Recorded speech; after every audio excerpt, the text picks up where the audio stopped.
माझे सहकारी धैर्यशील दादा मोहिते पाटील, माझे दुसरे मार्गदर्शक आदरणीय आनंद मास्तरजी, आदरणीय चेतन भाऊ नरोटेजी, माझ्या प्रत्येक इलेक्शनमध्ये मला यशस्वी करण्यात ज्यांचा नेहमी सिंहाचा वाटा असतो असे आदरणीय यलगुलदार सर, आदरणीय अजय दासरीजी, आदरणीय अस्मिताताई गायकवाडजी, आदरणीय महेश दादेकरजी, आदरणीय इंगळेजी, मेंढरनीकरजी, आदरणीय श्रीमती आदम, आदरणीय भारतदादा, आदरणीय कारंपुरीजी, निंबर्गी सर, आदरणीय उपस्थित सन्मान्य व्यासपीठ, उपस्थित माझ्या महाविकास आघाडीचे सर्व लढाऊ इच्छुक उमेदवार, काँग्रेस, शिवसेना, राष्ट्रवादी काँग्रेस, CPIM, मनसे, उपस्थित सर्व पक्षांवर भाजप सोडून प्रेम करणारे सर्व माझे कार्यकर्ते,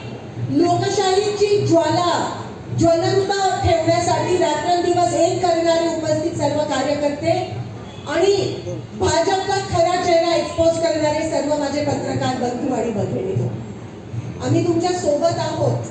आम्हाला माहिती आहे की प्रचंड दबावाच्या वातावरणात तुम्हाला जगावं लागतंय, सर्वाइव्ह करावं लागतंय, पण तुमच्या पण हिश्श्याची लढाई आम्ही लढत आहोत.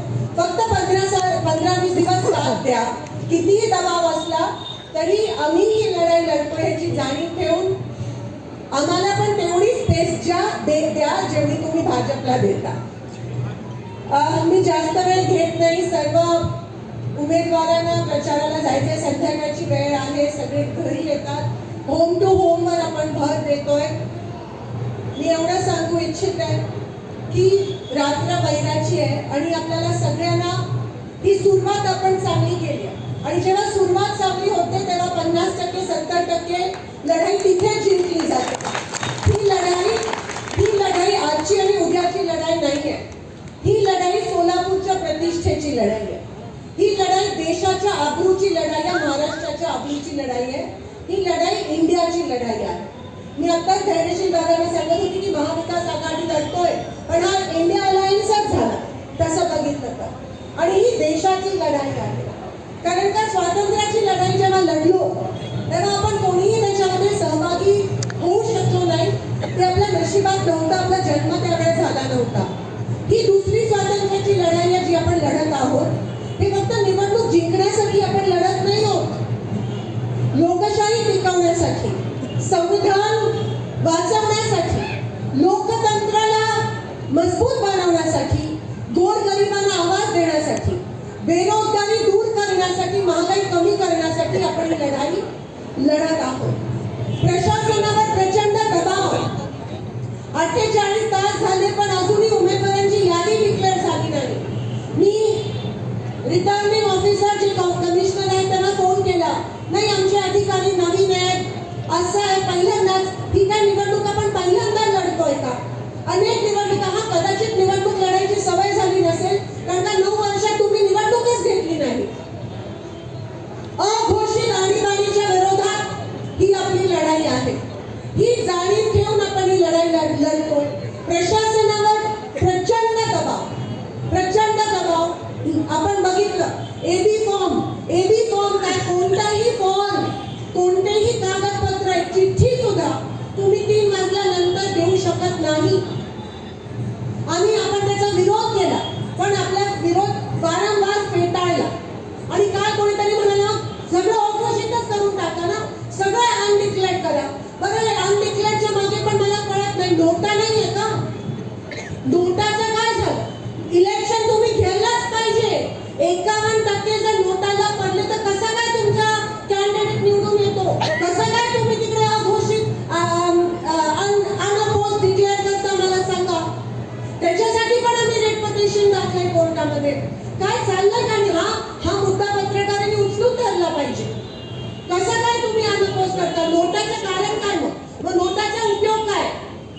आणि इलेक्शन त्या ठिकाणी झाले पाहिजे, पण सगळंच काय अघोषित आणीबाणी चालू आहे आणि त्याच्या विरोधात आपण ही लढाई लढतोय.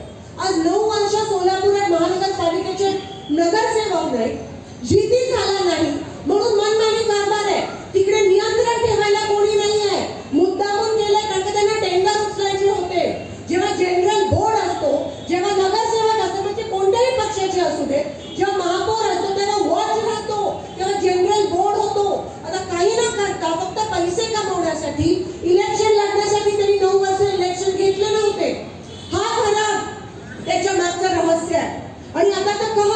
पैसा मी समजू शकते, ईडी मी समजू शकते, चला ईडी आली, पण खून? तुम्ही दोन लोकांमध्ये निरागस जीवांमध्ये भांडणं लावता, कोणाच्या खांद्यावर कोणाचं ओझं, आणि फक्त बिनविरोध करण्यासाठी. हा भाजपचा खरा चेहरा आहे. जनतेचं काही देणं नाहीये. जनतेच्या सेवेसाठी भाजप कधीच तत्पर नव्हतं, पण फक्त सत्तेचा माज, पैशाचा माज, आणि त्याच्यासाठी आम्ही कोणत्याही स्तराला जाऊ हे भाजपने परवा सिद्ध केलं. खून करून, रक्ताचं राजकारण करून. हा खरा चेहरा आहे. हा एक्सपोज झाला पाहिजे. जनतेचं काही घेणं देणं नाहीये. अहो, जेव्हा परवा अतिवृष्टी झाली तेव्हा काँग्रेस आणि महाविकास आघाडीचे सगळे लोक माझी आजी नगरसेवक पण रस्त्यावर उतरलेले. जमिनीशी निगडीत नेतृत्व आहे. मला सांगा, कशाला मागितलं यांनी तिकीट महाविकास आघाडीचं? कोणत्या? ना पैसे ना सत्ता आहे. पण एक गोष्ट आहे, लोकांसाठी रात्रंदिवस एक करून लोकांसाठी काम करण्याची जिद्द माझ्या प्रत्येक महाविकास आघाडीच्या कार्यकर्त्यामध्ये आहे, उमेदवारांमध्ये. हा फरक आहे भाजपमध्ये आणि आमच्यामध्ये. आम्ही लोकांसाठी मरतोय. आम्ही रात्रंदिवस लोकांसाठी इकडे लढाई लढायला तयार आहोत. तुमच्यासाठी आम्ही इलेक्शन लढतोय, लोकांसाठी लढतोय आम्ही इलेक्शन, जनतेसाठी लढतोय. आणि म्हणून आम्हाला साथ द्या. हे आव्हान आज मी पत्रकारांच्या माध्यमातून लोकांना, सोलापूरच्या जनतेला करत आहे. पाणी नाही, 5-6 दिवसांना अजूनही पाणी येतं, आणि ते पण माझ्या पूर्व भागात रात्री 2 आणि 3 ला पाणी येतं, घाण पाणी येतं. आमचे मुद्दे सांगते मी थोडक्यात. मॅनिफेस्टो आज सगळ्यांनी तो त्या ठिकाणी पास केला. मग गिरणी कामगारांचा विषय असेल, विडी कामगारांचा विषय असेल, सोलापुरात सर्वात जास्त टॅक्सेशन आहे त्याचा विषय असेल, पाण्याचा विषय असेल, गाडीचं साम्राज्य सगळीकडे, स्मार्ट सिटी मध्ये झालेला सर्वात मोठा भ्रष्टाचार त्याचा विषय असेल. पहिले रस्ते, मग खड्डे, मग परत रस्ते. का? कारण काय आहे ना, कमिशन पाहिजे. आमची लोक कमिशन आणि सत्तेसाठी लढत नाही. आमची लोक कमिशन आणि सत्तेसाठी राजकारण करत नाही. लोकांच्या सुखदुःखात सामील होण्यासाठी आपण राजकारणात येतो. आपलं समाजकारण आहे, त्यांचं राजकारण आहे. आणि म्हणून आपली हिमतीची लढत आहे, आपली ताकदीची लढत आहे. लढा, घाबरू नका. त्यांनी एक केलं तर आपण पण त्या ठिकाणी आपल्या पद्धतीत त्यांना उत्तर द्यायला पाहिजे, लोकशाही पद्धतीत उत्तर द्यायला पाहिजे. आता मी परवा पोलीस कमिशनरना मी भेटलो, आमचं शिष्टमंडळ, आणि मी सांगितलं आता 10च्या नंतर आचारसंहिता कोड ऑफ कंडक्ट 10ला बंद, हे प्रचार बंद होतो. 10 नंतर यांचे सगळे पिल्लावाळ तुम्हाला दिसून येईल. कोणी नोट वाटतंय, कोणी काय करतंय. सतर्क राहा आणि नोंद घ्यायला प्रशासनाला मजबूर कर. नाहीतर आपण तिकडे जाऊन रात्रंदिवस तिकडे जाऊन उपोषणावर बसूया. पण ही लढाई फक्त निवडणुकीची नाही, प्रशासनावर जो दबाव आहे त्याच्या विरोधातली पण लढाई आहे. त्यांना साथ देणं पण गरजेचं आहे. पोलिसांना मी आवाहन करते, त्या दिवशी जेव्हा 3च्या नंतर त्यांचे लोक फॉर्म द्यायला गेले तेव्हा त्यांचेच काही आमदार म्हणत होते, कळकळीची विनंती पोलिसांनी, तिथे प्रशासनाने साथ दिली. आम्ही तुमच्या सोबत आहोत, साथ द्या. लोकशाहीची लढाई तुम्ही पण लढत आहात. त्या संविधानाची शपथ घेऊन प्रशासन, मग कॉर्पोरेशनचे अधिकारी असतील किंवा पोलीस अधिकारी असतील, संविधानाची शपथ घेऊन तुम्ही प्रशासनामध्ये आला आहात. त्याचा अपमान नका करू, संविधानाचा अपमान नका करू, या बीजेपीच्या सगळ्या खेळीला बळी पडू. एवढं अजून बरेच काही मुद्दे आहेत पुढे, पण वेळेच्या अभावी त्या ठिकाणी मी सगळं मांडू शकत नाही. पण एवढं सांगू इच्छित आहे की आपल्याला हिमतीने लढायचं. आपल्यावर खूप प्रेशर येणार आहे, जसं अस्मिता त्यांनी सांगितलं. पण पहिली लढाई आपण जिंकलोय. कारण का फॉर्म विड्रॉलच्या वेळेस आमच्या सगळ्यांच्या मनात धाकधूक होती की कॅन्डिडेट्सना इकडे घेऊन जाऊया का, तिकडे घेऊन जाऊया का. नाही, पण आम्ही तसं करत नाही दबावाचं राजकारण. आम्ही स्वातंत्र्यामध्ये विश्वास ठेवतो आणि कोणी पण इथून तिथे गेलं नाही याचा मला अभिमान आहे. महाविकास आघाडीचा कार्यकर्ता, महाविकास आघाडीचे इच्छुक उमेदवार असे कॉंग्रेसमध्ये झुकणारे नाही आहे. कारण का आम्ही निर्णय घेतला ही लढाई लढायचा. आणि म्हणून सलाम करते, तो पहिला पाऊल जे आहे ते आपण पार पाडलं. अजून खूप पावलं आहेत. 15 तारखेपर्यंत प्रचंड दबाव निर्माण होणार आहे. मला पण सर्वात जास्त टीका तुम्ही म्हणता दासरीजी, मला सोडत नाही कधी. आता कोणीतरी काल म्हणत होतं, आता मित्र पक्षांनी तरी भान ठेवावा. ही लढाई आपली सगळी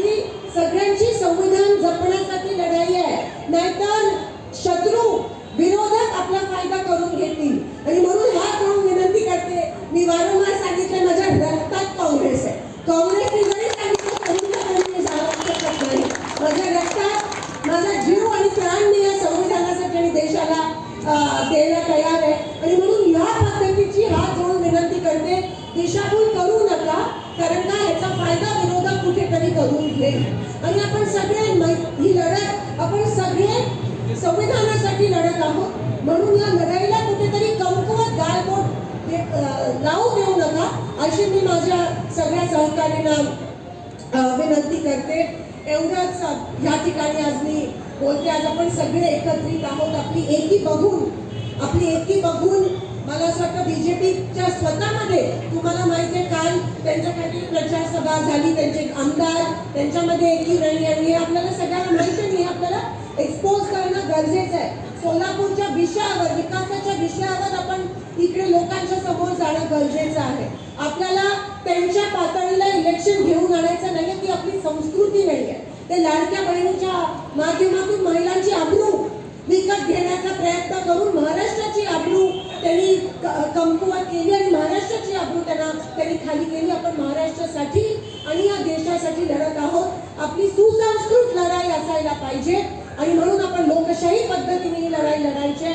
अनेक विषय, अनेक वचन जे भाजपने मागच्या मॅनिफेस्टो दिली, एक पण वचन ते पूर्ण करू शकले नाही. एकच वचन त्यांचे खिशे त्यांनी गरम केले आणि त्यांच्या नातेवाईकांना त्यांनी टेंडर उचलून फक्त पैसे कमवायचं काम,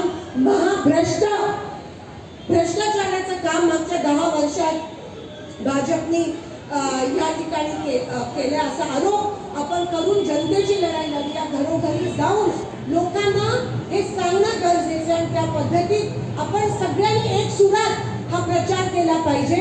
सगळ्या महाविकास आघाडीच्या प्रत्येक उमेदवारांनी एक सुरात हा प्रचार केला पाहिजे आणि मग त्याला नक्कीच मोमेंटम येईल. आणि मला खात्री आहे लोकांचा कल बघून, कारण का आपण सगळे जमिनीशी जुडलो, लोकांचा कल बघून लोक वाट पाहतायत की आपण त्यांच्यापाशी कधी येऊ, आपण कधी त्यांच्यापाशी येऊ, आपण कधी भाजपचा खरा चेहरा जो आहे तो एक्सपोज करू. लोक आपली वाट पाहतायत. घरोघरी जाऊन लोकांना साथ द्या आणि लोकांना सांगा की आम्ही तुमच्या सोबत आहोत. या भ्रष्ट भाजपला आपल्याला सोलापूर मधून खतम करायचंय हे लोकांना सांगून हे वचन घेऊन आज आपण या इलेक्शनला सामोरी जातोय. एवढंच या ठिकाणी सांगते. माझ्यानंतर आता अर्थात धैर्यशील दादा, आदम मास्टरजी आणि शिंदे साहेब बोलतील, पण ते एवढं जाता जाता सांगते की शाखों से टूट जाए वो पत्ते नहीं हम, आंधी को कोई कह दे औकात में रहे.